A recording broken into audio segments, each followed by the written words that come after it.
মধ্যপ্রাচ্যে চলা পরিস্থিতি নিয়ে শুধু উদ্বেগ প্রকাশ করেছে বাংলাদেশ, স্পষ্ট ভাষায় কোনো নিন্দা জানায়নি। আর এতেই কষ্ট পেয়েছে ইরান। ঢাকায় নিযুক্ত ইরানি রাষ্ট্রদূত জলিল রহিমি জাহানাবাদী বুধবার এক সংবাদ সম্মেলনে কথা জানিয়েছেন। তিনি বলেন, অনেক ক্ষেত্রেই বাংলাদেশের সীমাবদ্ধতা আছে, সেটি ইরান বোঝে। তবে যেহেতু বাংলাদেশ জাতিসংঘ ও ওআইসির সদস্য, সে হিসেবে তাদের সুস্পষ্ট অবস্থান নিলে ভালো হতো।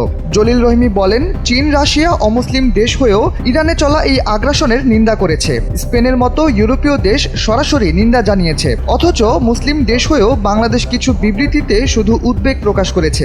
5+ স্টার রেটিং প্রাপ্ত দেশের সর্বোচ্চ বিদ্যুৎ সাশ্রয়ী ওয়ালটন এসি স্মার্ট কমফোর্ট এখন নেক্সট লেভেলে। সংবাদ সম্মেলনে নিন্দা জানানোর ব্যাপারে বাংলাদেশের সীমাবদ্ধের কথা তুলে ধরেন তিনি।